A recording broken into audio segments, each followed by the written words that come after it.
Hello, good evening guys. তো সবাইকে জানাই আমার আন্তরিক ভালোবাসা। সবাই আশা করি ভালো আছে। তো আমিও ভালো আছি। তো এই দেখো, বাবু মশাই কাঁচা আম আনিয়েছে, আর আমটা এত সুন্দর দেখতে, মানে লম্বা টাইপের, আর অত মিঠা না, মানে অত তিখা লাগ, কী বলে, চেকা, দেশি ভাষায় বলে চেকাল ছিল না। তো আমি ভাবলাম যে হালকা মিঠা লাগছে, তো এটাকে মিঠা আচার বানানো হোক।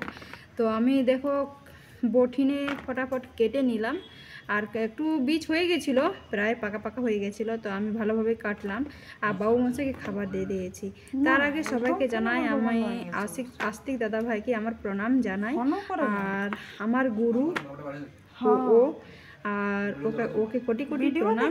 তো আস্তিক দাদা ভাই মানে আমার হৃদয়ে আছে আর কি। তো এই দেখো, আমি নুন আর হলুদ দিয়ে মেখে এটা অল্প মানে হাওয়াতে দিয়ে দেবো, মানে রোদ তো চলে গেছে, এখন মানে বৃষ্টি হচ্ছে প্রচুর। তো ভাবলাম একটু যাই হোক, যা হবে। তো আমি খুব একটা মানে মিক্স করে নিয়ে বাইরে বালকনিতে দিয়ে দিলাম, বালকনিতে দেওয়ার মানে দিয়ে দেবো আর কি। তো সেটা বালকনিতে দেওয়ার পরে আমার বিকালে যখন হলো, একটু বিকাল বিকাল হয়ে গেল, তো আমি তেল গরম করতে দিয়ে দিলাম, আর তাতে সব রকম মশলাগুলো দিয়ে দিলাম, ও তাতে লঙ্কাও দিয়ে দিলাম। আর এক সাইডে ডিউটি যাওয়ার জন্য, তার জন্য সবজি তৈরি হচ্ছে, তো আলু পটলের সবজি বানা হচ্ছে। আর এইদিকে আমার মশলাটা হয়ে গেছে আচারের জন্য।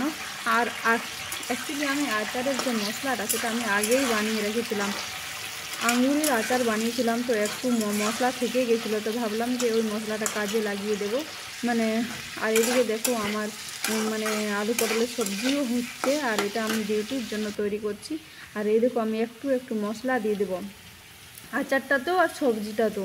তো মশলাটা দেওয়ার পরে দু একটা রসুন ফোঁটা দিয়ে দিয়েছি, যাতে মানে গোটা গোটা রসুন তো দিতে পারবো না, তো ফোঁটা ফোঁটা দিয়ে দিয়েছি, মানে কেমন লাগবে আর কি টেস্ট করার জন্য। তো এই দেখো আমার প্রায় ভাজি হয়ে গেছে। তো আমটা যখন গলতে শুরু করলো, তখন আমি মানে ওটাতে যে আগে থেকে বানিয়ে রেখেছিলাম যে মশলাটা, সেটা দিয়ে করে আমি ওটাকে ঠান্ডা হওয়ার জন্য রেখে দেবো। তো রেখে দেওয়ার পরে এই দেখো আমার কালার খুব সুন্দর একটা হয়েছে, আর সেটা কাচের জারে ভরে কোনে আমার রেডি হয়ে গেছে আজকের আচার। তো তোমাদের ভিডিওটা কেমন লাগলো অবশ্যই বলো।